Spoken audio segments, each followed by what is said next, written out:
Olá, uma ótima tarde a todos, 1h11, está começando mais uma edição do Jornal da Difusora, na sua primeira edição, logo após o horário eleitoral, coladinho também com a Hora D. Você segue aqui sendo muito bem informado na TV Difusora, segue com a nossa programação local, levando muita informação para você aqui no JD1, os bastidores da política. Hoje comigo na bancada, recebendo aqui o nosso amigo Ciro Mineiro, também o Geisel Marques e o John Coutrinho. Daqui a pouco a gente vai girar com muita informação para você nesse 12 de outubro, feriado do dia de Nossa Senhora Aparecida e também considerado aí Dia das Crianças, né? O 12 de outubro, considerado Dia das Crianças, também feriado de Nossa Senhora Aparecida. Seja muito bem-vindo ao Jornal da Difusora. Em nome de toda a equipe aqui, também que está por trás da câmera, aqui o John, o Geisel e também o Ciro Mineiro.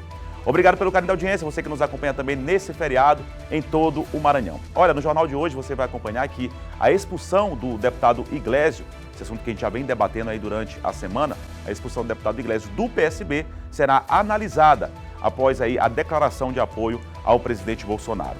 Laércio Bonfim recua e também pede votos para Bolsonaro.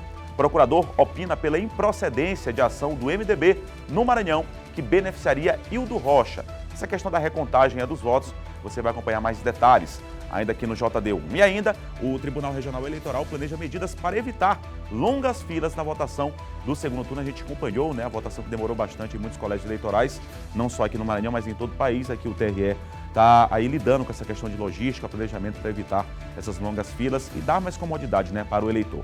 Essas e outras notícias, a partir de agora, no Jornal da Difusora, a primeira edição, já está no ar.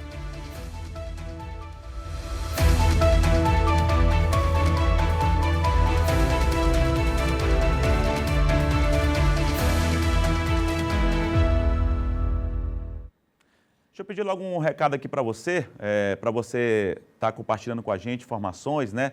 Elogio, denúncia, enfim. Mande seu recado, diga de onde você está falando, também o local, o seu nome, compartilhe com a gente, interaja, né? Essa interação é super importante, você que nos acompanha aí do outro lado. Mande seu recado para a gente pelo WhatsApp, está aí aparecendo na sua tela, o DDD 98 99196 8622. Esse é o número para você enviar qualquer tipo de mensagem, fique à vontade, que a gente vai estar aqui divulgando o lugar que você está falando, o seu nome, acompanhando aí qualquer tipo de denúncia, ou enfim, qualquer informação que foi repassada. O importante é você interagir conosco, tá ok? Qualquer parte do Maranhão, 98 DDD 99196 8622. A sua participação é super importante, tá ok? Vai mandando mensagem que daqui a pouquinho a gente manda um alô para a galera que está acompanhando a gente nesse feriado, tá legal? Agora a gente vai direto a Brasília, onde a Raniele Veloso tem informações sobre a disputa presidencial. A gente que vem acompanhando também, a Raniele lá na capital federal, a disputa presidencial agora neste segundo turno. A Raniele, o presidente Bolsonaro, ele chamou eleitores para vigília no local da votação. É isso mesmo? Muito boa tarde, Raniele. Boa tarde, Eduardo. Boa tarde a todos que nos acompanham ao vivo, direto de Brasília. Feliz Dia das Crianças aí para todo mundo que está nos acompanhando ao vivo. Olha, é o seguinte, Eduardo, ontem o presidente em agenda no sul do país, como eu havia anunciado, em Pelotas, no Rio Grande do Sul, ele fez um discurso novamente colocando em dúvida a questão das urnas eletrônicas e pediu que os seus eleitores não saiam do local de votação, principalmente no fim do dia, né, por volta ali das 17 horas, o que até seria proibido pelo próprio Tribunal Superior Eleitoral, que não permite a aglomeração de pessoas usando o mesmo uniforme, vamos dizer assim, a mesma padronização na vestimenta, porque caracterizaria propaganda ali eleitoral. E é proibido no dia da votação. Mas a gente tem aí a fala do presidente falando diretamente para os seus apoiadores. Me estranha muito neste momento, exatamente nesse momento, está se discutindo um tema dessa natureza, ampliação de estrutura do Poder Judiciário, em especial do Supremo Tribunal Federal. Me parece que isso é, inclusive, incoerente com a lógica dos que defendem uma redução da competência do Supremo. Ou seja, há muitos que defendem uma redução dessa competência, que o Supremo se torne uma corte constitucional, que se fortaleça as primeiras instâncias e segundas instâncias jurisdicionais no Brasil. Então, isso é incoerente com esse discurso, ou seja, pretender aumentar uma estrutura que acaba importando em mais gastos, em mais recursos públicos envolvidos. Portanto, me parece um momento inadequado. Bom, Eduardo, aí você viu a fala do presidente do Congresso Nacional, Rodrigo Pacheco, já falando sobre outro assunto. Agora eu vou chamar novamente a fala de Bolsonaro com seus apoiadores no Rio Grande do Sul, falando sobre o dia da votação do segundo turno, pedindo que eles fiquem ali próximo às sessões eleitorais. De verde e amarelo, vamos votar. E mais do que isso, vamos permanecer na região da sessão eleitoral até a apuração do resultado. Tenho certeza que o resultado será aquele que todos nós esperamos. Até porque o outro lado não consegue reunir ninguém. Todos nós desconfiamos. Como pode aquele cara ter tantos votos, se o povo não está ao lado do mesmo? Bom, não é a primeira vez que o presidente da República usa esse tom para falar sobre, inclusive, as urnas eletrônicas, mas até a própria auditoria das Forças Armadas, do Tribunal de Contas da União e do Tribunal Superior Eleitoral comprovaram que não há e nunca houve fraudes nas urnas eletrônicas. Agora, sobre esse outro assunto, é que ontem também, em agenda no sul do país, Bolsonaro voltou a falar sobre a possibilidade de ampliação do número de ministros no Supremo Tribunal Federal. A gente mostrou aqui na segunda-feira uma fala, inclusive, do presidente falando sobre essa possibilidade que poderia, inclusive, voltar atrás dessa proposta de emenda à Constituição, se, depois das eleições, a temperatura com o STF baixasse, voltasse ao normal, uma espécie de chantagem, interpretada assim por alguns políticos com quem eu conversei. Ontem, o presidente Jair Bolsonaro disse que o caso é uma invenção, que a imprensa inventou essa proposta. E o presidente do Congresso, Rodrigo Pacheco, vocês acabaram de ver a fala dele, disse que é um momento inadequado, porque a gente está num processo eleitoral e que também outros juízes, ministros, ex-ministros, precisam ser ouvidos para poder se manifestar se é ou não palatável essa solução para o judiciário brasileiro. E também incoerente, porque não parece ser normal alguém que tanto critica o STF querer aumentar as possibilidades de poder da Suprema Corte ou diluir. O presidente da Câmara, Arthur Lira, que é aliado do presidente Jair Bolsonaro, também disse que o momento é inadequado, que o foco agora é nas propostas dos candidatos à presidência da República. Eduardo. Certamente, Raniele, em relação a essa questão de qualquer tipo de discurso, seja de um lado ou de outro, que possa tumultuar a eleição, é uma coisa muito chata, né? E desrespeitoso até para com o eleitor. O resultado das urnas tem que ser respeitado, isso que é fato. Quem vencer, seja o Bolsonaro, seja o Lula, será presidente como manda a democracia, e já foi confirmado que a urna eletrônica, ela funciona da forma correta. Agora, Raniele, você tem mais uma informação a respeito do ex-presidente Lula, que é o outro candidato à reeleição? Também candidato à eleição, o presidente Jair Bolsonaro, candidato à reeleição, está distribuindo carta aos cristãos, e o Bolsonaro, candidato à reeleição, ele vai à Aparecida. O pessoal está se apegando cada vez mais na fé, não é isso, Raniele? Verdade. Inclusive, ontem, a CNBB, Confederação Nacional dos Bispos do Brasil, se manifestou através de nota lamentando a exploração desse uso religioso na questão política, porque esse, de acordo com a CNBB, seria o momento para cada um fazer sua reflexão pessoal e não misturar as coisas. Ontem, na verdade, a gente já vem falando sobre esse assunto ao longo dos dias, né? Havia uma expectativa para aquela divulgação da carta, que inclusive a senadora Elisiane Gama, do Cidadania do Maranhão, ajudou a Lula a confeccionar para que seja publicada em um ato em relação a desmistificar pontos sobre perseguição de cristãos, igrejas, que os evangélicos, né, todos os religiosos, na verdade, cristãos, teriam espaço no governo do ex-presidente Lula se ele ganhasse as eleições, se ele, por exemplo, for vitorioso nas urnas neste segundo turno. Essa carta, Eduardo, ficou para o sábado. A expectativa era que fosse segunda ou ontem, e ficou para o sábado, de fato. Vai ter um evento. Ainda não há confirmação sobre o horário e local. Mas, por enquanto, hoje é dia de Nossa Senhora Aparecida. Bolsonaro vai ao Santuário de Aparecida em São Paulo, junto com o candidato ao governo, Tarcísio de Freitas. É o maior santuário dedicado a Nossa Senhora no mundo. E lá ele vai participar da missa às 14 horas, né? Portanto, já.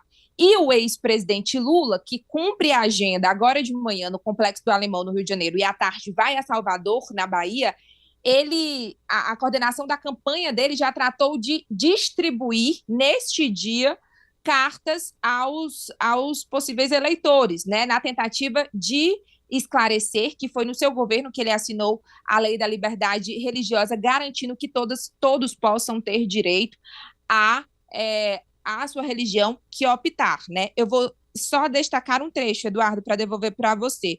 No final da carta, ele diz assim: nossa Constituição garante que todos e todas as brasileiras, brasileiros, estrangeiros que moram no Brasil são livres para escolher sua religião, praticar e professar sua crença e fé, seja no ambiente doméstico ou em qualquer lugar público. Em nosso governo não será diferente, todas as religiões e templos religiosos serão respeitados e tratados com dignidade, como já fizemos em nossos governos anteriores.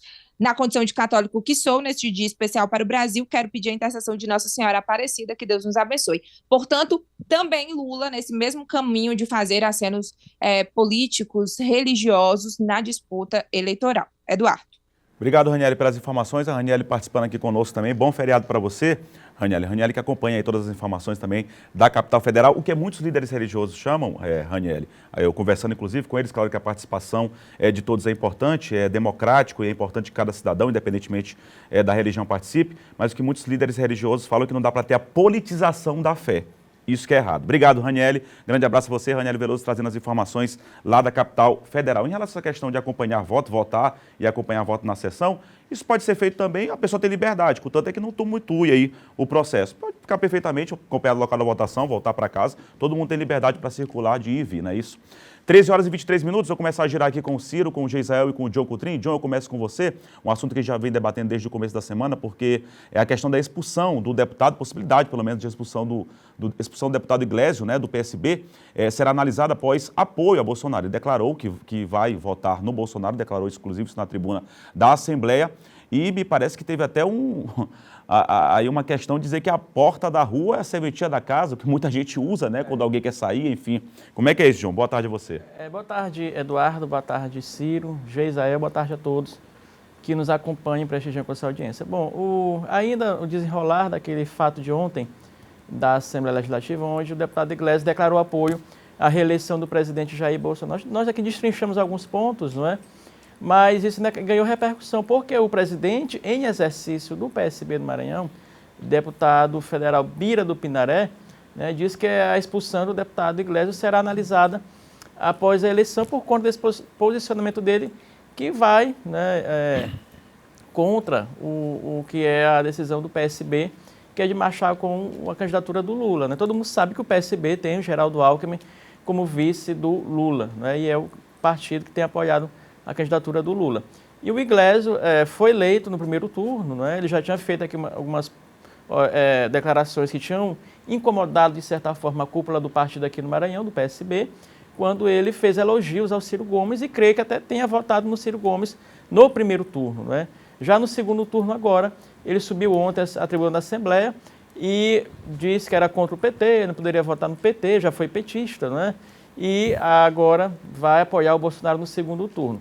É claro que isso, aqui no Maranhão, né, o PSB elegeu 11 deputados estaduais, elegeu um deputado federal, e é o único que tem divergido, né, do que o partido tem determinado aqui no Maranhão.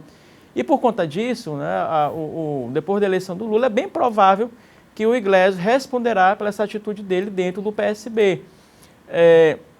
Vão tentar... Independentemente do resultado. Independente do resultado. O Iglesias vai ter que vai responder por isso, né? E já na eleição já havia a possibilidade até, né, do Iglesias sair do PSB, agora ainda mais dessa declaração pró-Bolsonaro, né?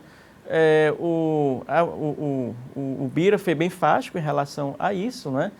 E aí, Eduardo, ainda ontem também, né, o próprio deputado André Fufuca, que é do PP, até respondendo uma matéria que eu publiquei sobre isso, ele disse o seguinte: olha, o Iglesias saindo do PSB é muito bem-vindo, o PP está de braços abertos, o PP está de braços abertos para receber o deputado Iglesias, disse o André Fufuca. André Fufuca é um dos principais expoentes do PP, do Centrão, e aliado de primeira hora do presidente Jair Bolsonaro, né? Então, seria um partido aí que vinha calhar, né, para o Iglesias, é um partido da base do presidente Jair Bolsonaro, não tinha nenhum problema para ele esse posicionamento, não teria doravante, nenhum problema para ele, para o Iglesias ficar, né, no PP, caso ele saia. Agora sim, qual a grande discussão? O Iglesias saindo do PSB, será que esse partido vai requerer o mandato dele? Né?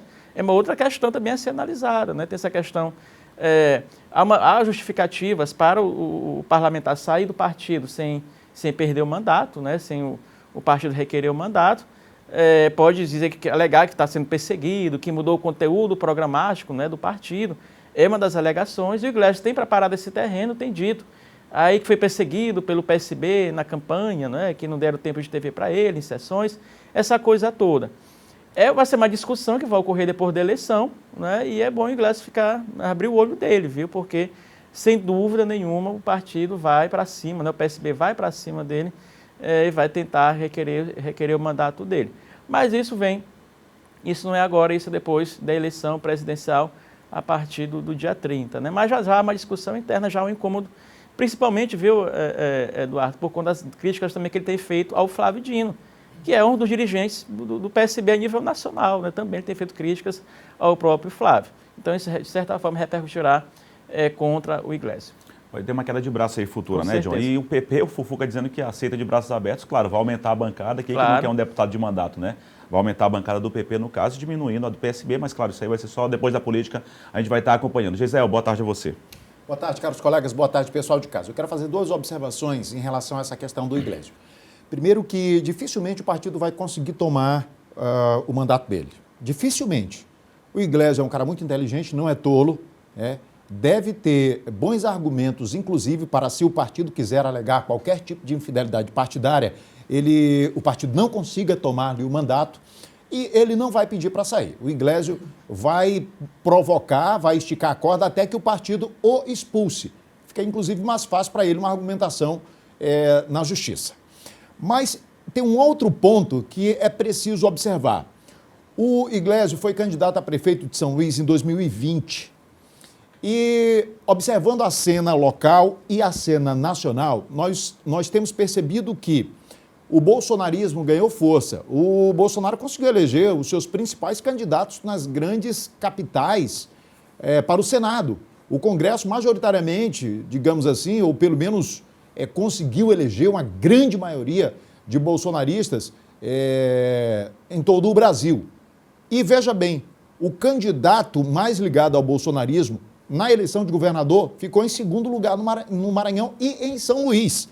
O Brandão em São Luís acabou o primeiro turno com 45,57% dos votos e o Laésio com 27,98%, sendo 157 mil votos. E a gente já fez a análise desses números aqui, que eles estão diretamente ligados à votação que o Bolsonaro teve. Então, veja bem, a partir de 2024, a partir desse ano, na verdade, já se começam a preparar, todo mundo já começa a preparar o terreno para 2024. O Iglesias, certamente, as pessoas podem não ter conseguido perceber isso ainda, mas o Iglesias, ele já percebe bem aí o nicho onde ele pode entrar, inclusive para disputar as eleições pelo campo bolsonarista. Ele já fez um aceno para esses eleitores agora.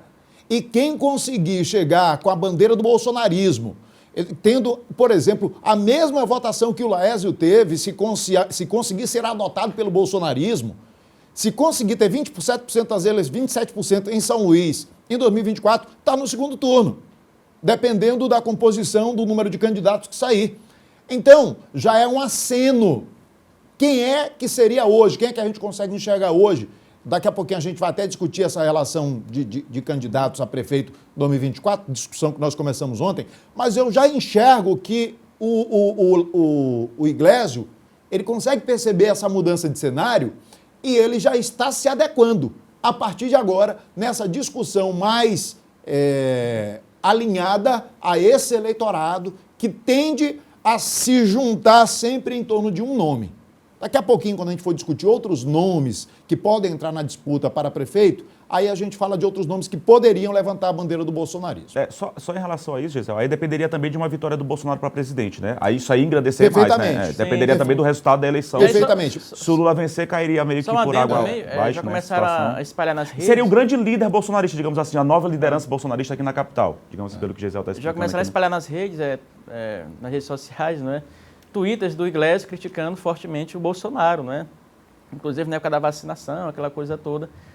Começaram a resgatar, isso é natural, isso é do processo político, né? Quando a pessoa tinha uma posição e muda, não é? Já começa a aparecer Twitters. Não, mas eu já vi também o contrário. Eu já vi tweet dizendo o seguinte: nunca me enganou. Na época da pandemia, ele defendia, por exemplo, o isolamento vertical, que era a mesma coisa que o Bolsonaro defendia. Ele defendia, por exemplo, na época da pandemia, que não fosse obrigado a alguma coisa em relação à vacina, que era um posicionamento parecido com o dos bolsonaristas. Então o pessoal está resgatando também isso e dizendo assim, ó, nunca me enganou e tal. Mas fato é que faz parte, né? Que faz parte, né? Enfim, uma coisa que eu odeio, assim, não vejo propósito nenhum. É resgatar, às vezes, um pensamento da pessoa de 1 ano, de 2 anos, e principalmente de 10, de 12 anos atrás, como se as pessoas não mudassem. É como se as pessoas não tivessem a oportunidade, já dizia Raul Seixas, né, de ser uma metamorfose ambulante. Às vezes a gente muda de opinião de um dia para o outro, imagina em 2 anos, em 10 anos, depois de fazer uma faculdade, depois de ter novas experiências, a gente muda de opção, tem que ter muda liberdade de de opinião. pensamento, obviamente. Ciro Mineiro, boa tarde a você. Boa tarde, Eduardo. Boa tarde, Gisael. Boa tarde, John. E boa tarde a todos que nos acompanham aqui no Jornal da Difusora. Agora, olha só, Gisael, John, polêmicas à parte, confusões à parte, teve gente também que comemorou ontem na Assembleia Legislativa esse apoio do deputado Iglesias ao presidente Jair Bolsonaro, né? Entre essas pessoas, a deputada estadual Mical Damasceno, a deputada que tem buscado, né, dentro do Legislativo maranhense esses apoios, né, ao presidente Jair Bolsonaro, e ela sim comemorou, vibrou esse apoio. Então, polêmicas à parte, né, em relação à permanência do Iglesias no PSB, se ele continua ou não, se ele sai do PSB e vai para um outro partido. Teve gente também que comemorou lá na Assembleia Legislativa, viu? É isso, a Mical, que é uma grande defensora, né, vai inclusive participar do ato que vai contar aqui com a presença da ex-ministra, agora senadora eleita Damares, e também a primeira-dama Michele Bolsonaro, e é grande impulsionadora e incentivadora da candidatura à reeleição do presidente. Até a informação, verdade, de que ele participe também, o presidente Bolsonaro, de um evento evangélico aqui em São Luís, né, já no final do dia, por volta das 19 horas. Que né? dia seria? No sábado ainda. No sábado. No sábado, né? Então não seria só a Teria a agenda um pouquinho mais longa do que a da primeira-dama. Com esse evento, um evento evangélico que vai acontecer aqui da Assembleia de Deus, não é? Ali até junto com, se não me engano, foi o pastor Judenemia, pessoas próximas aí estão divulgando esse evento evangélico. Seria, portanto, a participação do Bolsonaro também. Eu já vi a arte com o presidente da Assembleia de Deus do Campo Tirirical, acho que é isso, que é o pastor Aziel, aí está o Bolsonaro junto e está o pastor Gildenemir. Então deve acontecer, né? Deve ter esse encontro mesmo. Ciro, eu volto com você porque a disputa pela presidência da Assembleia Legislativa promete ser acirrada no próximo ano, é isso? É isso mesmo, viu, Eduardo? E a gente acompanhando aqui, comentando, né, sobre todas essas questões relacionadas aí a essa disputa da presidência da República, né? Mas aqui no estado do Maranhão também já se discute, né, todas essas movimentações em relação à presidência da Assembleia Legislativa. E a gente observa, por exemplo, que o presidente atual, o deputado Otelino Neto, já está se movimentando, já se encontrou com deputados estaduais reeleitos e também os novos eleitos, né? E a gente já observa aí esse movimento muito grande em relação ao deputado Otelino Neto, que tenta, né, ter o seu mandato renovado, né, lá na Assembleia Legislativa. Mas também, Eduardo, a gente observa outros nomes, né, que estão sendo colocados na mesa, né, já se tem essas movimentações, essas articulações de pessoas, de deputados, né, de parlamentares interessados, né, em concorrer à presidência do Legislativo maranhense. Entre essas pessoas, nós temos o deputado Arnaldo Melo, que também já foi presidente da Assembleia Legislativa. E ontem eu estive na Assembleia, né, durante a sessão, e eu pude conversar com ele, eu gravei com ele exatamente sobre essa possibilidade de ele concorrer à presidência da Assembleia Legislativa no próximo ano. E é isso que nós vamos conferir agora. Tivemos uma eleição muito difícil, uma eleição muito cansativa, em que obtivemos mais um mandato. mas eu pertenço a um grupo político. É isso? Um grupo composto por deputados estaduais, prefeitos, vereadores, deputados federais, o senador Flávio Dino foi eleito nesse grupo e o nosso governador Brandão foi eleito em primeiro turno.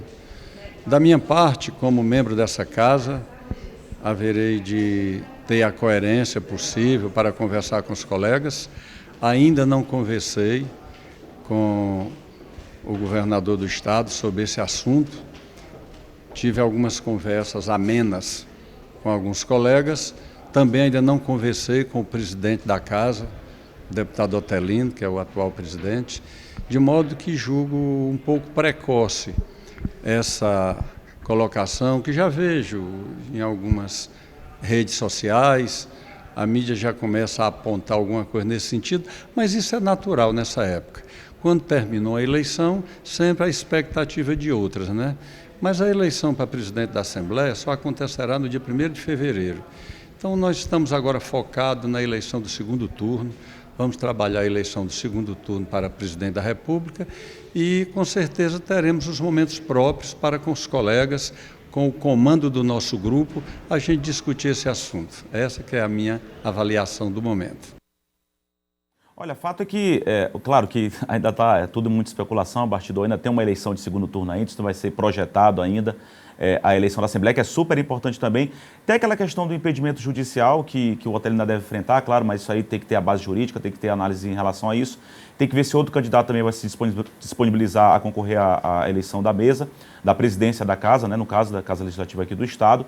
O Arnaldo Mello é um político experiente, decano da casa, se eu não me engano, renovou agora o 6º mandato, é uma pessoa que tem um bom trâmite e também é um nome aliado ao governador Carlos Brandão, né?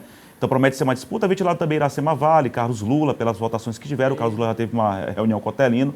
Acho que o que tudo indica não vai disputar, mas o Arnaldo Mello é MDB, né? O MDB também apoiou, é da base governista, né? Se fala então, agora é no Antônio Pereira, viu? Antônio Pereira também? Qual partido é o Antônio Pereira? É o Antônio Pereira que acho que é PSB, se não me engano. PSB? Mas eu imagino que o PSB não vai pegar a presidência, né? Não sei se vocês concordam comigo, porque já está com o senador, já está com o governador. Acho que eles querem... Eu não tenho certeza se é PSB. CDB, PCdoB ou MDB, que é da base governista, né? Foi até já formado um bloco aí, viu, Eduardo? Uma reunião de um bloco, não sei se você acompanhou. É um bloco do PDT, né, do PL e do Patriotas, com 12 deputados, né? Já tem um bloco formado. Seria uma espécie de oposição aí, no caso. Eles vão atuar aquela coisa de forma independente, né? Mas de certa forma é oposição, né? Então, esse bloco já está formado. São 3 partidos, PL, PDT e Patriotas, com 12 deputados. E aí já até falam desse bloco aí. Eles apoiariam unidos, né? O bloco apoiaria unido um candidato, não é? Ou seja, o bloco definindo o candidato aí seria o candidato apoiado por todos os 12 deputados. A gente segue falando sobre esse assunto, claro, a eleição só acontece no próximo ano, vai ter muito ainda a se debater com fatos novos aqui no Jornal da Difusora. Geisel, o Laésio, você já inclusive antecipou aqui, ele deu uma recuada, digamos assim, e pediu votos novamente para Bolsonaro. Não é uma novidade, mas agora ele pediu explicitamente, né, publicamente, não é isso? É porque, na verdade, o Laésio, ele estava com uma mágoazinha, porque ele queria que o Bolsonaro tivesse feito uma declaração explícita de voto a ele, e só fez no Maranhão, em relação ao Maranhão, só fez pela candidatura de senador, né, de Roberto Rocha. Mas no finalzinho ali do primeiro turno, o Laésio ainda quis ligar a imagem dele ao Bolsonaro diretamente, mas assim, ele não tem registro de primeiro turno, o Laésio fazendo um pedido de voto ao Bolsonaro. Ele sempre declarava o voto, dizia, não, é o meu presidente e tal.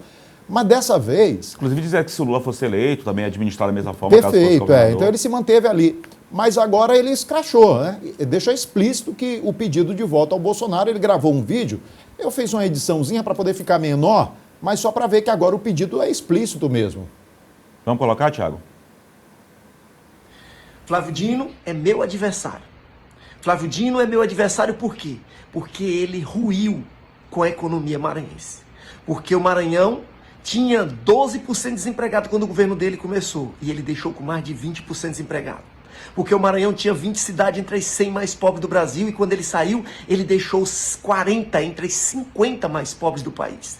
Porque ele deixou 63% do nosso povo em insegurança alimentar, ou seja, não sabe o que vai comer amanhã. Por quê? Porque ele deixou mais de 1 milhão de vidas vivendo abaixo da linha da pobreza. Mas agora ele quer eleger Lula presidente, porque Lula já disse que ele será ministro da República. E eu, nesse momento, quero te pedir, você que votou Laércio Bonfim, vota Bolsonaro no dia 30 de outubro. Ah, doutor, mas eu não consigo votar no Bolsonaro, pois anula teu voto. Mas se você, por mim, puder votar Bolsonaro presidente, vota, porque você vai estar votando no Laércio Bonfim. Quem ajudou mais, o Bolsonaro Laércio ou o Laércio Bolsonaro agora? Eu acho que o Bolsonaro ajudou mais. Laércio, O Bolsonaro ajudou mais. Eu acho que sim. Mas vamos lá, olha só. A justificativa do Laércio, ela é interessante e vocês vejam que ela combina muito com a justificativa dada pelo deputado Iglesias, né? Em relação a essa questão do empoderamento do Flávio lá em Brasília. E já disse que isso também é motivo de temor por parte do Brandão, apesar de não se assumir publicamente esse tipo de coisa. Mas eu vou repetir o que tenho dito aqui em algumas oportunidades. A política ela tem pelo menos dois lados. Um lado é exposto aos olhos do público, o outro é aquele que circula apenas nos bastidores do poder. E a gente diz algumas coisas que elas podem ou não se concretizar, mas as informações elas chegam até a gente e a gente traz aqui para o público. Algumas pessoas, quando eu coloquei esse vídeo na minha rede social hoje, fizeram até uma crítica, dizendo que é hora de se posicionar, porque se não é um, é o outro, e criticando o Laércio por pedir a nulidade do voto caso não fosse votar no Bolsonaro. E a pessoa reclamando que isso é antidemocrático. Não, não é. Só para deixar claro, as pessoas elas não têm apenas duas opções, Lula e Bolsonaro. Tem mais 3 opções. Que opções são essas, Geisel? Você pode se abster, você pode votar nulo, você pode votar branco, ou você pode escolher pelo Lula ou pelo Bolsonaro. Só para dizer que todas essas opções, elas fazem parte da democracia. A gente segue girando aqui com o John Coutrin, Geisel e Ciro. A gente volta a debater também esse assunto, envolvendo essa questão do Laércio também, que teve uma votação expressiva, né? Poderia surgir como uma grande liderança. Vamos falar logo sobre isso então, Geisel. O que você acha disso em relação a essa questão da votação do Laércio? O Laércio teve uma votação expressiva, né? Mas você pensa que é de uma eleição para outra, ter uma certa mudança? Como é que você faz essa análise? A gente já pensando também nessa questão de eleições municipais para prefeito aí no próximo ano, na verdade 2024, né? Daqui a 2 anos. Tem um tempinho, mas o tempo não é tão longo assim. Como é que você já projeta isso aí com a votação, referente à votação do Laércio? Olha, cada candidato tem um perfil de eleitor. E cada eleição tem também ali o seu comportamento. Por exemplo, vocês acham que 51,27%, 51,24% dos eleitores que elegeram o Brandão, eles são eleitores do Brandão? Não são. Eles são eleitores da máquina. Eles são eleitores empurrados por alguma motivação que não é o candidato em si. Quando você tem um candidato que não tem a máquina, que não tem tempo de televisão, que não tem dinheiro para gastar em campanha e ele tem uma votação expressiva, aquele voto é dele. É voto de opinião. Por exemplo, o Laércio, ele conseguiu um voto que não é dele. Essa é a minha interpretação. Ele conseguiu um voto que é de um comportamento social, do bolsonarismo. Isso vai se repetir na próxima eleição? Talvez não, não sei.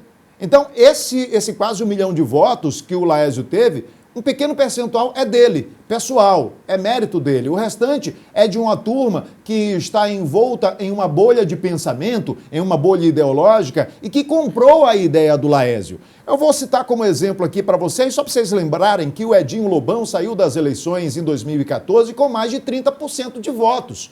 Porque ele era o candidato naquele momento que, apesar de não ter tido o apoio do Palácio dos Leões, como teve o Brandão agora, mas ele representava a máquina. Teve quase 1 milhão de votos, né? Pois é. Quase 1 milhão. Qual foi a votação do Edinho agora? 20 mil votos, não foi? Foi isso? 20 mil votos? 20 mil, mais Para ou quem menos, teve 1 milhão de votos, né, como candidato a governador, então é isso. A própria Roseana, né, que esperava ter uma votação mais expressiva, então, né? Então, cada eleição é uma eleição e assim... E o Laércio, ele vai ficar muito distante da próxima eleição que ele pode disputar. Ele vai ficar muito distante. E novas lideranças podem surgir também, né? Porque, por exemplo, ele não pode concorrer para prefeito de novo em São Pedro dos Crentes em 24. Por quê? Porque ele abandonou na metade do segundo mandato. Ele não pode ir para mais uma eleição de prefeito. E aí, ele vai ter que esperar o quê? 26 para concorrer de novo. Ou então ele vai ser candidato a quê em 24? A vereador?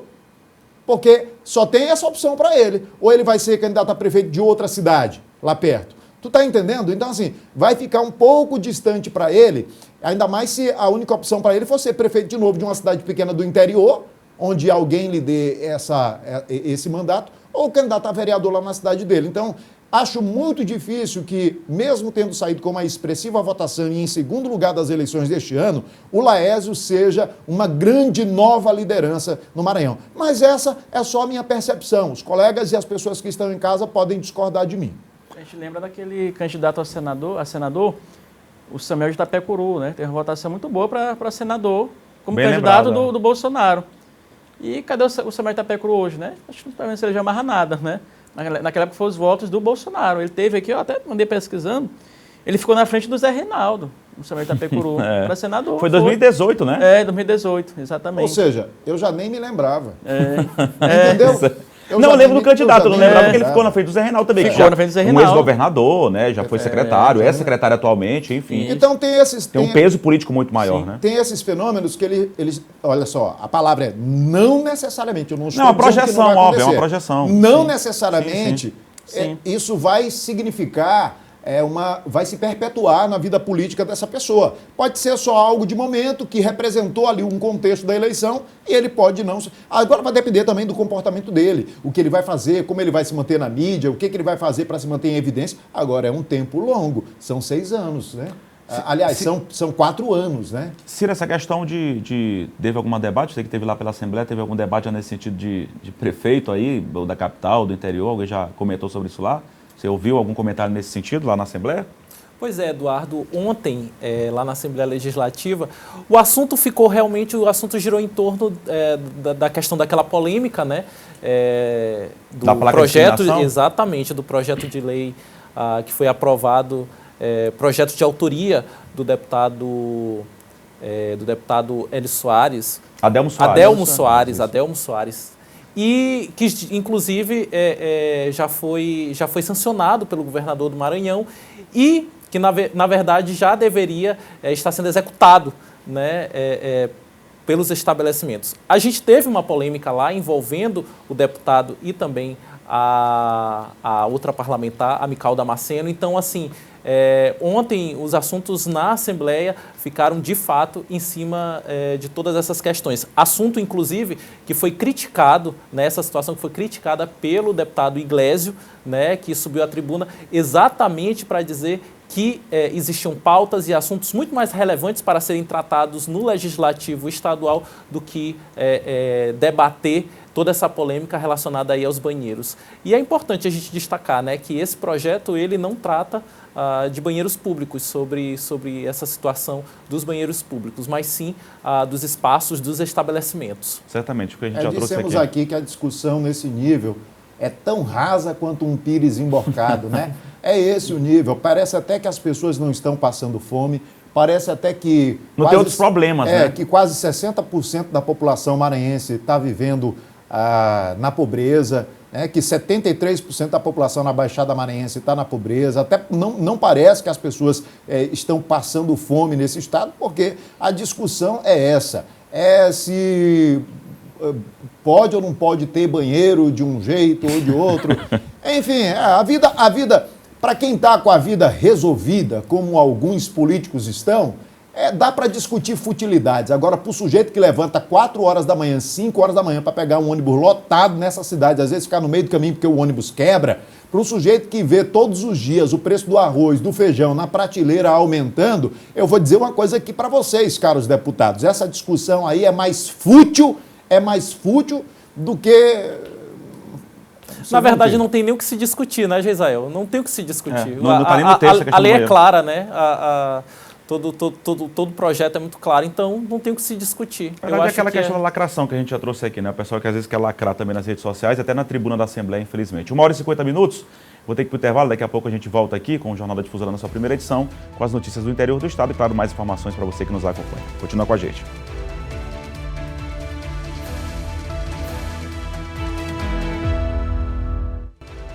volta aqui com o Jornal da Difusora na sua primeira edição, 1h53 minutos. E agora eu tenho um recado especial para você que quer aproveitar essa grande oportunidade de morar na região que mais valoriza na Grande São Luís. É o bairro Araçagi. O condomínio Costa Araçagi vem trazendo para você a chance de morar em um condomínio clube com mais de 12 itens de área de lazer, bem pertinho da praia, com todo o conforto e comodidade para você e sua família. A Anne Ramos tem um recado para você.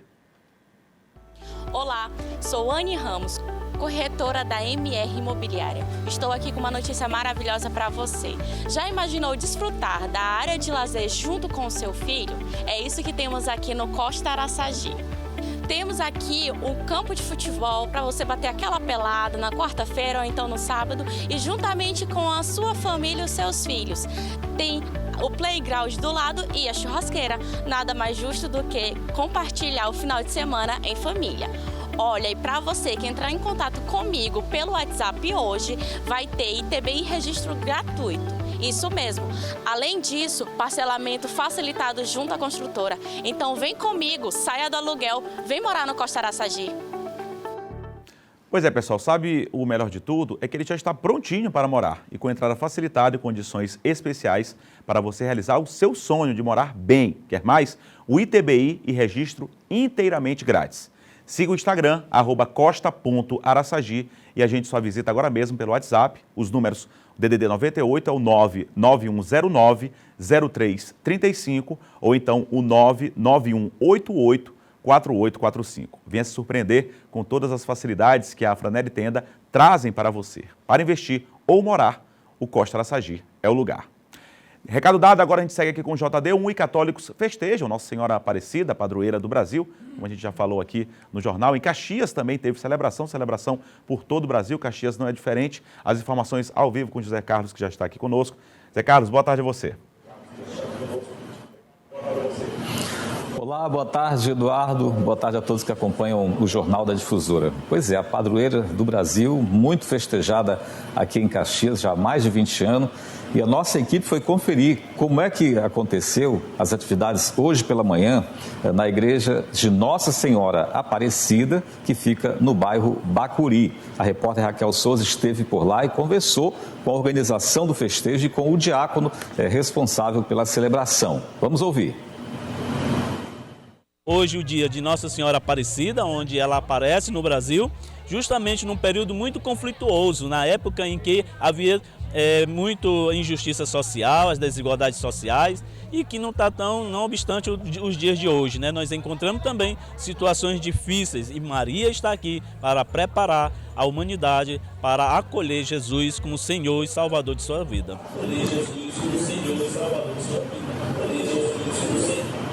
É isso, um festejo muito popular. Teve também hoje pela manhã, na igrejinha do bairro Bacuri, teve um cortejo com os vaqueiros. É também uma tradição a participação dos vaqueiros nessa programação religiosa que encerra hoje no final do dia.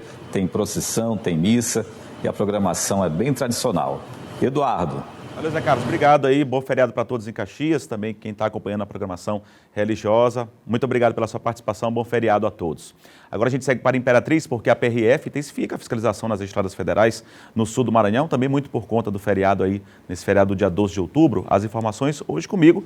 Josafá Ramalho está participando aqui conosco também. Seja muito bem-vindo, Josafá. Boa tarde a você.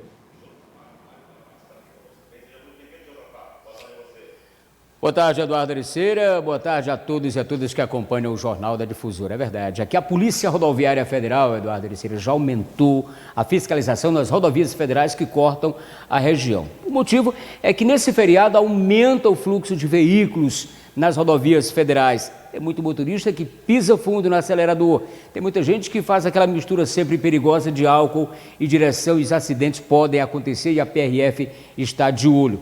Nós ouvimos o patrulheiro da Polícia Rodoviária Federal, Yuri Petros, ele comentou para a gente sobre esse trabalho que a PRF está fazendo. Esse feriado dia 12, ele vai cair na quarta-feira, né? Ele não é considerado uma operação nacional da PRF. Todavia, como a gente espera um aumento não tão grande, né, como se fosse um feriadão, mas um aumento levemente expressivo aqui na nossa região, nós iremos reforçar em horários considerados críticos, especialmente no período ali de tarde, final de tarde, o policiamento na região de Imperatriz. A gente sempre está com foco voltado para a alcoolemia, né, e também para outras coisas como ultrapassagem proibida, né, porque há um fluxo maior de veículos de passeio. Também transporte de crianças sem o dispositivo de retenção, que é a famosa cadeirinha ou o assento.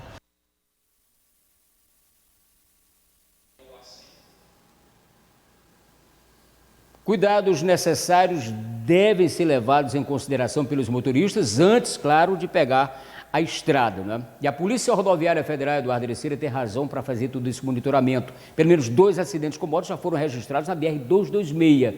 O último deles, na chamada Curva da Morte, lá na cidade de Barra do Corda. Um motociclista invadiu a contramão e foi atingido por uma carreta. Sobre o feriado de Nossa Senhora Aparecida, aqui na região Tocantina tem romaria. Logo mais das 4 da tarde, os romeiros saem da cidade de João Lisboa até Imperatriz, 12 quilômetros, em procissão 12 quilômetros de romaria. Viu, Eduardo?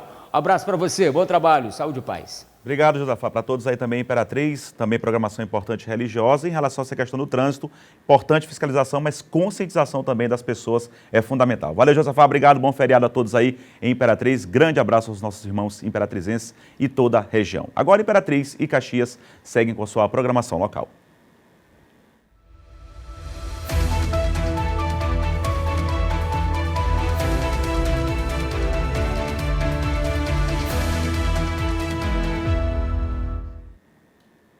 Duas horas em ponto, a gente segue aqui agora com os destaques dos municípios em foco, com Jéssica Lima.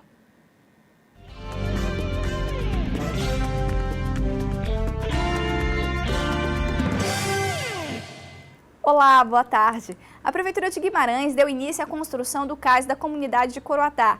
O objetivo é beneficiar os pescadores e moradores dessa localidade e também das comunidades adjacentes. A obra foi feita através da emenda do deputado Bira do Pindaré, que atendeu a uma solicitação do vereador Jaquenilson Goulart. Com a contrapartida da Prefeitura de Guimarães, a previsão de entrega é de 2 meses. Esse foi o destaque do Municípios em Foco. Até a próxima edição.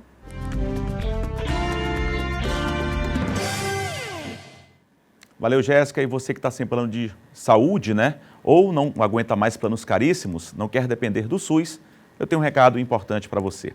Você vai adorar conhecer a Dr. Home BR, um precinho que cabe no seu bolso de verdade, um sistema inovador que resolve seus problemas somando medicina com tecnologia. Consultas ilimitadas, uma equipe preparada com médicos e ambulâncias para qualquer urgência e emergência. Telemedicina, fale com o médico sempre que precisar e ainda tem mais. Um exclusivo clube de desconto. Desconto de até 80% nos melhores hospitais, medicamentos e muito mais. Você quer saber mais? Aponte a câmera do seu celular agora mesmo para o QR Code que está aparecendo aqui na tela que vamos te direcionar para mais informações. Olha, mas não esquece de trazer junto a sua família, principalmente nossos idosos. Conta para ele a novidade. Baixe o nosso aplicativo, Dr. Home BR, é a saúde que cabe no seu bolso, bem na palma da sua mão. Dr. Home BR, saúde que cabe no seu bolso. Olha, no próximo bloco nós temos aqui uma homenagem aos Dias das Crianças, celebrando hoje. Você vai ver como é que a gente vai mostrar aqui, como é que as crianças estão debatendo também, estão dando aquela aula de cidadania para muitos políticos. Você vai acompanhar também no próximo bloco. Esse, claro, e outros assuntos daqui a pouquinho a gente vai girar, inclusive, aqui com o John, o Geisael e o Ciro. Guarde, a gente volta já já.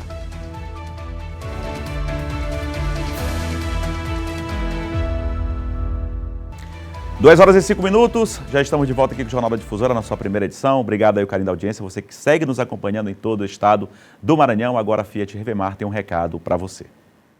Olá pessoal, eu me chamo Fred, sou gerente comercial da Fiat Revemar Holandeses e quero apresentar um pouquinho da nossa loja para você. Aqui na Revemar, você dispõe de uma equipe especializada capaz de realizar o seu sonho de adquirir seu Fiat 0 km. Seja ela no showroom ou em vendas diretas, aquela que você compra via CNPJ, produtor rural ou PCD. Aqui na Revemar temos todos os modelos à pronta entrega, inclusive o Fiat Pulse, o carro do ano eleito pela revista Auto Esporte. Na nossa oficina temos equipamentos modernos e mecânicos altamente qualificados. E sabe onde fica a nossa loja? Localizada na Avenida dos Holandeses, número 22, próximo ao Golden Shopping. Lembrando que também você pode nos encontrar em nossas redes sociais ou em nosso site. Vem para Fiat Revemar, que com essa equipe você vai fechar o melhor negócio da sua vida. Recadinho dado, deixa eu mandar um recado também pro pessoal que está acompanhando a gente aqui. O Elilton lá de Inhaúma, Estiva, está acompanhando a gente. A Valquíria também está acompanhando a gente lá no Vivendas Turu. Também o Rafael está acompanhando a gente no bairro da Coama. O Adelino Silva acompanhando a gente lá no município de Penalva. Eugênia Carvalho acompanhando a gente na cidade de São Mateus. Obrigado ao carinho da audiência, você que nos acompanha aqui na capital, região metropolitana e todo o Maranhão, no interior do estado aí. Obrigado pelo carinho da audiência. Várias mensagens aqui, daqui a pouco, se der tempo, a gente lê mais, tá bom? Vamos girar agora com a notícia, 2 horas e 7 minutos, porque o ferry José Alberto, ele continua rachado e pior do que antes, é isso, Gisael? Olha só, as imagens que nós vamos ver agora, pode até soltar, Tiago, enquanto eu falo aqui, são de segunda-feira. Você vê aí o movimento da rachadura. Ó. Esse é um dos pontos, certo? Perto da escada. Você consegue ver, consegue perceber? Aí esse outro ponto aí, ó, também se mexendo. Se tiver o som, pode deixar, que é para as pessoas ouvirem os estalos, tá? De cima a baixo.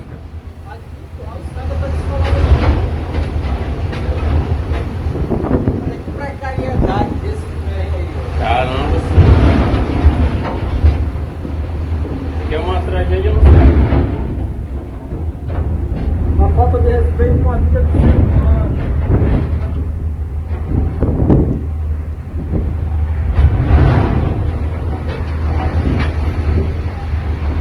Mas se move, né? A rachadura, você consegue perceber claramente ali que tem uma movimentação, né? Esse é o ferry José Humberto, né? Esse é o ferry José Humberto. Sim. Então, o que acontece? Essa viagem... A questão do salitre também, ela tem que ter manutenção direta nesses ferries. Mas não é só isso. Essa embarcação não é uma embarcação própria para enfrentar a nossa maré, a Bahia. Isso é uma embarcação de rio. O pessoal costuma falar que é a porrada d'água, né? Aliás, foi isso. Foi essa a desculpa dada pela agência, pela MOB e a Capitania dos Portos no mês passado. No meio do mês, exatamente no dia 14, nós mostramos um vídeo aqui com uma rachadura desse tipo aí. E o que foi que a capitania respondeu, junto com a MOB, que eles detectaram uma rachadura na borda falsa, mas que já havia uma equipe dentro da embarcação naquele dia, no dia seguinte, que era o dia 15, para fazer a solda. Então, a pergunta que eu faço é o seguinte: fez a solda e já quebrou? Ou não fez e continua? Porque... Tá aí, ó. Ou já é outra rachadura. De modo que, além dessa reclamação, vou dizer de que dia foi feita essa imagem. Antes de ontem, né? Segunda-feira. A pessoa que me enviou a imagem disse que embarcou no ferry às 10 horas da manhã. Embarcou não. O ferry desatracou às 10 horas da manhã. Vocês lembram que a gente até falou aqui a respeito de domingo à noite, que teve uma batida com esse ferry e o São Gabriel? Pois é, no dia seguinte já teve essa ocorrência aí, ó. As pessoas estavam desde as 8 horas da manhã, a viagem era às 8 horas. O ferry só saiu às 10 e só chegou em São Luís depois de 1 hora. Ou seja, a pessoa, se tivesse vindo de carro lá da Baixada para cá, chegava primeiro. Talvez porque a pessoa demorou antes, 8 horas, chegou 8 horas da manhã em Cujupe, 8, 9, 10, 11, 12, 1 e pouquinho chegou em São Luís. A travessia do ferry demorou mais de 3 horas. E o relato também da pessoa é que ela me disse que é o seguinte, que por 2 vezes os donos de automóveis foram chamados, porque quando começou a embarcação a instalar, a movimentação no casco fez com que alguns veículos começassem a triscar uns nos outros. Então tinha alguma movimentação errada na embarcação. E aí, por 2 vezes, os motoristas foram chamados para fazer pequenas manobras para afastar mais os carros uns dos outros. De modo que a situação, mais uma vez, é preocupante. Isso aí se chama borda falsa da embarcação.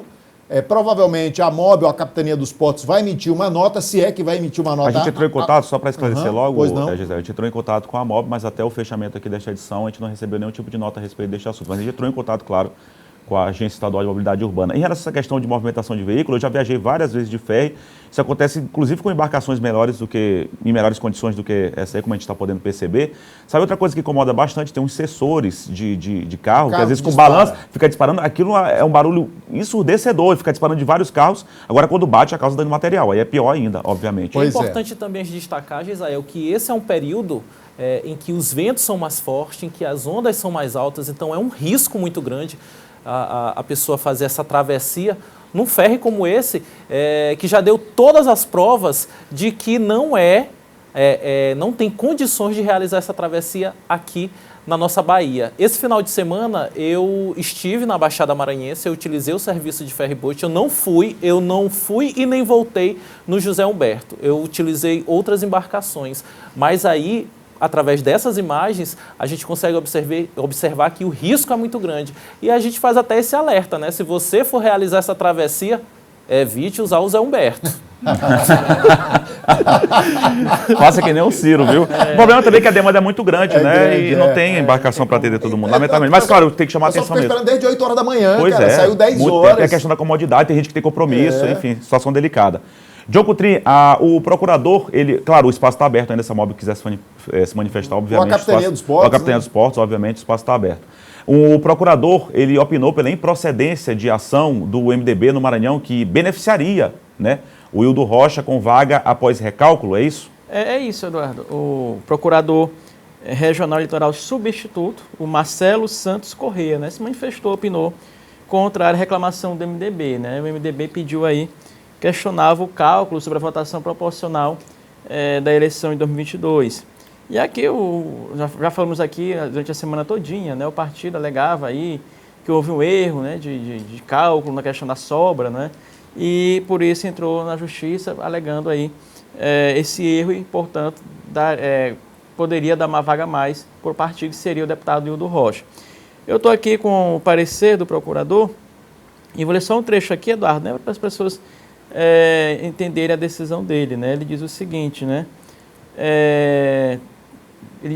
depreende-se que, contrariamente ao alegado pelo reclamante na distribuição dos lugares não preenchidos pela aplicação do quociente partidário, podem concorrer todos os partidos que participaram no pleito. Na reclamação do MDB, eles alegavam que só que na primeira distribuição, no primeiro cálculo da sobra, só quem tivesse atingido o quociente, né? E não é isso, segundo o parecer do procurador. Aí ele cita aqui, não é, o artigo 109. No caso do MDB, considerando o número de votos válidos, 301 mil, e o número do quociente eleitoral, 205 mil, tem-se que o número de lugares a serem preenchidos pelo quociente partidário é igual a 1, não é? Nos termos do artigo 107, vaga ocupada pela candidata Rosana Sarney. Ok, beleza, tudo certo. Nesse contexto, o fato de o candidato Hildo Rocha ter a votação nominal mínima exigida não impede a aplicação do artigo 109, uma vez que o partido MDB possui apenas uma vaga obtida através do quociente partidário, devendo as sobras serem distribuídas entre todos os participantes do pleito, entre todos, né, segundo ele.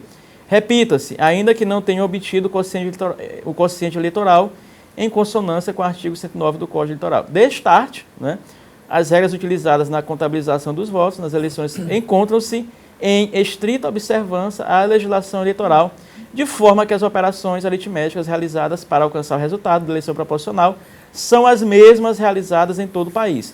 Ante o exposto, a Procuradoria Regional Eleitoral manifesta-se pela improcedência da reclamação do MDB. Né? Portanto, aqui já opinou o MPE, agora vai para a análise do TRE. Né? Mas já é uma opinião contrária. O procurador já opiniou de forma contrária, é muito difícil ali talvez reverter essa situação lá no TRE, portanto, o MDB deve ficar mesmo só com a Rosana Sarney e o do Rocha aí ficar na primeira suplência. Pois já é uma primeira derrota, né, João Coutrin? 2 horas e 15 minutos, a gente segue com o Jornal da Difusora na sua primeira edição. Se tiver qualquer novidade a respeito deste caso, claro, voltamos a falar aqui no jornal. No próximo dia 30, os eleitores do Maranhão, assim como do Brasil inteiro, voltam às urnas para o segundo turno das eleições presidenciais aqui no Maranhão. O Tribunal Regional Eleitoral planeja medidas para evitar as longas filas registradas na votação do primeiro turno. No Maranhão, a Justiça Eleitoral já trabalha na organização do segundo turno, pleito marcado para o próximo dia 30 de outubro. Desta vez, aqui no estado, os eleitores retornam às urnas para votar em um único candidato, para presidente da República. O foco do Tribunal Regional Eleitoral do Maranhão é sanar ao máximo situações de demora registradas principalmente durante a totalização dos votos. Em primeiro lugar, nós estamos analisando, tá, com base nos dados obtidos a partir dos logs das urnas, situações que ocorreram que podem ter contribuído para algumas situações pontuais de demora na votação. Tá? Essa análise está sendo feita, deve ser concluído até o sábado. Vamos ter uma reunião no domingo com o chefe de cartório, onde vão ser tratados os pontos mais críticos e, a partir daí, implementadas sugestões para que possamos melhorar o desempenho no segundo turno. No primeiro turno, a apuração no Maranhão foi marcada por atrasos. Por volta das 8 horas da noite, ainda tinha eleitor na capital aguardando na fila para votar. No interior do estado, a situação foi ainda pior. Houve registro de eleitores esperando para confirmar o voto nas urnas às 10 horas da noite. A expectativa do TRE no primeiro turno era apurar 70% dos votos no Maranhão até às 8 horas da noite. Mas devido a tantos imprevistos, essa estimativa acabou não se concretizando. A demora em relação à totalização, ela deve-se ao fato da logística de cada tribunal e principalmente desse fenômeno que aconteceu no Brasil todo, que algumas sessões eleitorais demoraram muito a votação. Nossa última sessão aqui no Maranhão terminou a votação 1 hora e 3 minutos da madrugada. A nossa expectativa é que esse tempo seja reduzido tanto por conta de ter só uma votação, como pelas ações preventivas e de melhorias que a gente vai implementar a partir da conclusão dessas análises que estão sendo feitas. Todos os procedimentos de segurança adotados no primeiro turno como forma de garantir a integridade e autenticidade das urnas serão repetidos no segundo turno. Todas essas ações preparatórias e de verificações e auditorias que aconteceram no primeiro turno, elas serão repetidas no segundo turno. Nós estamos também já concluindo até amanhã o novo cronograma de geração de mídias e carga e lacre das urnas, né, que terão que passar por esse processo, embora seja um processo mais simples do que no primeiro turno, mas vai acontecer. Também audiências públicas e o rito é muito semelhante ao que aconteceu no primeiro turno. Ou seja, durou 2 dias aqui, né? Foi terminar só na segunda-feira, porque foi até 1 da manhã, por exemplo, alguns colégios eleitorais. A gente torce para que seja mais rápido. Obviamente, é só um voto agora aqui no Maranhão. É só o voto para presidente. 2 horas e 19 minutos. Nós vamos falar agora de uma discussão séria, um debate mais enriquecedor, que muitos que assistimos de políticos aqui no estado e até no país, aqui no JD1, as crianças também têm espaço nesse 12 de outubro, até mesmo para opinar sobre a situação política do atual momento. Estamos prestes à realização aí do segundo turno entre Bolsonaro ou Lula, né? Vai escolher o próximo presidente do Brasil e apesar de não votar ainda, as crianças são cidadãos, que é uma prova com uma consciência política presa a partir de todos, indistintamente. Vamos acompanhar. Ele rouba dinheiro de todo mundo e não deixa ninguém que dá dinheiro. Meu Deus do céu. E por que vocês estão discutindo isso? Não, é que o Lula já pegou o carro da minha mãe. E a minha mãe tinha que comprar outro. Sério? Ô, prof, sabia que o meu irmão, ele falou com um amigo dele que mora lá no Lula? Não acredito. Meu Deus. É mesmo? Sim. Acabou a discussão de política? Que legal. Diga-se passagem, ali tinha gente a favor do Lula, a favor do Bolsonaro, contra Lula, contra Bolsonaro. E criança não mente, viu? É porque o criança vídeo é mais longo. O vídeo é mais longo, né? Mas aí um que diz assim, não, o Bolsonaro é que é mal. Não, é o Lula que é mal. Meu pai me disse, Pois é. É engraçado ver as crianças. Olha, eu acho super importante, claro, são bem jovenzinhas ainda, muito crianças, se quer voto, mas acho que essa consciência de cidadã é super importante estimular. E a professora gravou ali sem qualquer tipo de maldade, não, né? Ela deixou as crianças livres. À vontade, entendeu? E ela, quem tiver a oportunidade de ver o vídeo, porque o vídeo tem quase 3 minutos. Sim. Ela fica instigando. E você, o que acha, fulano? Isso. E você, dando a liberdade para as crianças, Dando a liberdade né? para as crianças, Ela não raiou com os meninos, não brigou com os meninos, deixou eles... Tanto é que esse aí já é o final, quando ela disse, tá bom, e aí, já acabou a conversa de política de vocês? Ela não fez nenhum tipo de influência ali para as crianças, influenciar a opinião das crianças, né? Eles opinaram o que quiseram saber.